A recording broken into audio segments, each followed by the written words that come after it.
Hey everybody, Rob here. It's time for a story from the ProRevenge archives.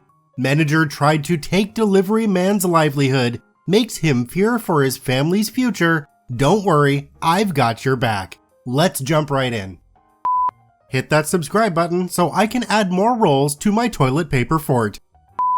Back in the warehouse days, we had an ever-growing clearance section. Because of this, the company employed a delivery driver to be solely responsible for delivering clearance items purchased by customers. This delivery driver, let's call him John, was amazing. He was a veteran of the industry, had 2 trucks, a smaller and a larger one, did most of the heavy lifting, always took the time to chat to me as I helped him load up his delivery van, would bring me beer when it was an extremely hot day, and knew I'd been busting my ass. He had worked for a bunch of high-end furniture stores, but when the recession hit and companies went belly up or cut costs, he found himself struggling for work. The company I worked for had a problem with delivery drivers due to the fact the company was cheap and wouldn't pay the industry rates most delivery drivers charged. John was happy to make a few concessions for cash-in-hand deliveries, and naturally, management took advantage of that. After a few problems in the warehouse, I asked John if I could get a few shifts working for him as his delivery offsider. John immediately said yes, as he had problems of his own with lazy employees. I immediately fell in love with the work. We would do a 4 a.m. start to get deliveries on the watch 6. And if we scheduled it correctly, we could be done by 2 to 2:30. I loved the physicality of it, loved being on the open road, and loved swapping stories with John. He would talk about his wife and kids, and I'd make fun of his tacky scorpion tattoo. The problem started when John would get his delivery run sheet from the store and would see the delivery prices quoted to the customer from the manager. To give you an idea, the store would charge $95 for a local delivery. This was with a full day of deliveries and approximately 20 to 30 deliveries. John would charge slightly more as he was doing maybe 5 to 8 deliveries and they'd be all over, as opposed to all being in a specific area. John would go in and chat to the manager and ask why a customer was only being charged $50 for a 3-seater sofa bed going up 6 flights of stairs, when normally it would be a $110 delivery charge and $100 for every flight of stairs past the first level. The manager would just shrug and say she reduced the delivery to close the sale. We'd get other deliveries where we'd have to carry a 10-piece sectional sofa up 7 flights of stairs because the customer wouldn't reserve an elevator, or, in some cases, the goods wouldn't fit in the lift. We'd get the sofa inside, unbag it, connect the sections, take the rubbish away, only for the customer to hand John $30 in cash. It was soul-crushing. I remember getting the customer to sign off on the paperwork, as John said he'd meet me back at the truck. I grabbed the last bits of rubbish and made my way downstairs and jumped into the passenger seat. John was trying not to look at me. He'd been crying. I asked if he was okay, and he kind of broke down a little and confided in me that he was struggling with bills, that the company I worked for was his only decent paying job, that he was getting screwed over by the manager, that he might have to sell his trucks to pay his bills. My heart went out for this guy. He was becoming a fast friend and genuinely loved his job. I began to hatch a plan based on my inside knowledge of the manager, the area manager, the general manager, and the company in general. I took John to a small bar and bought us a few drinks.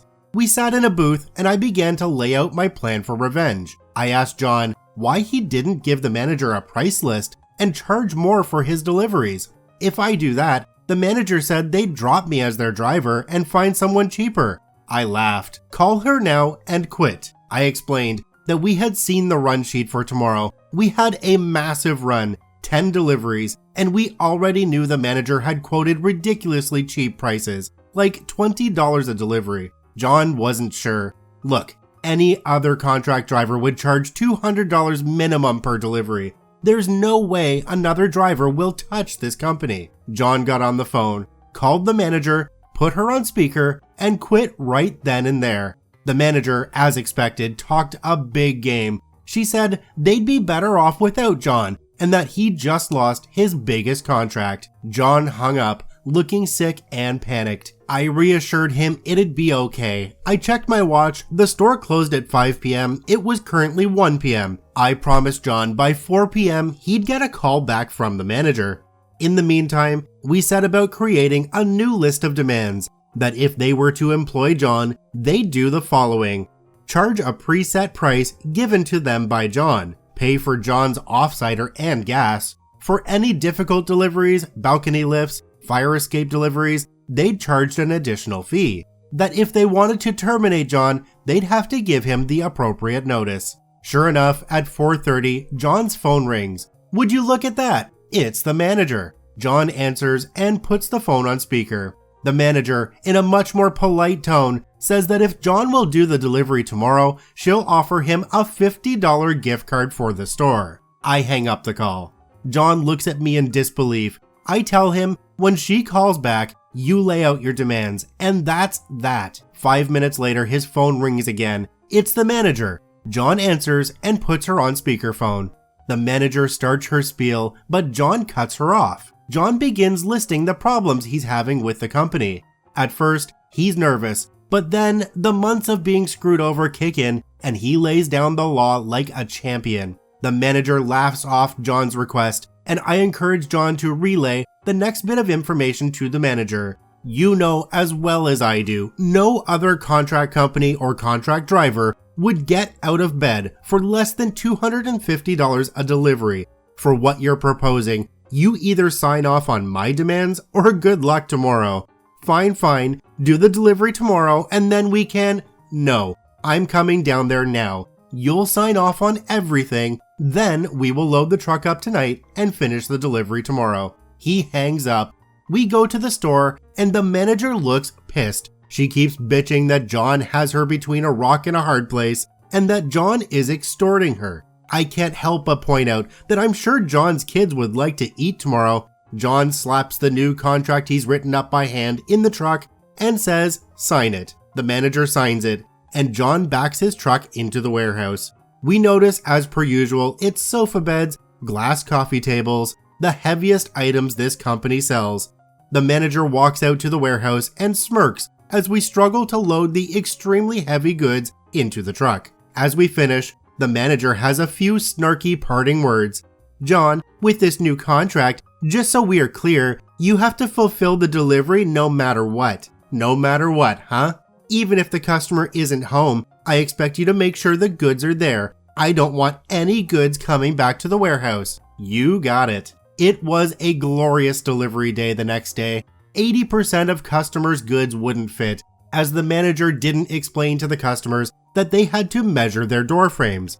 We had customers screaming at us, abusing us, saying it was unfair they had to now pay more than $20, and how dare we charge them more. We just laughed and complied with the manager's directive. We left every piece of furniture at the property. Some in the hallways, others in the middle of doorways, some we just left at the front door, as some customers refused to accept the delivery as they didn't want to pay us any money at all. For the nice ones who had cash ready and were happy to pay us for our obvious efforts, we went that extra mile to get the goods in and make sure they had the best delivery experience possible. Update: what happened with John?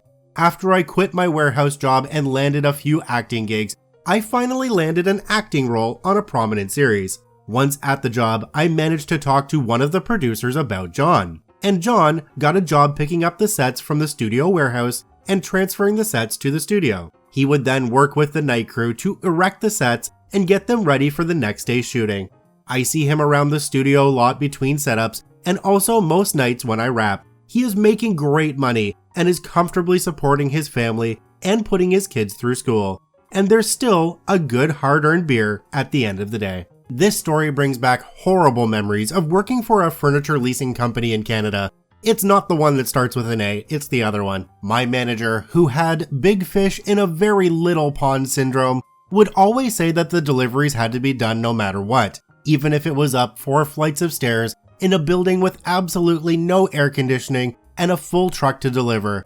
I really don't miss that job, but I do want to say, F you, Rick. I want to thank OP for posting their story to the ProRevenge subreddit You can visit them at the links in the description below. Please go there and give them an upvote. Once again, this is Rob from Karma Comment Chameleon saying thanks for watching. If you enjoyed the video, please hit that subscribe button, drop a like, and share it with your friends. And we'll see you in the next one.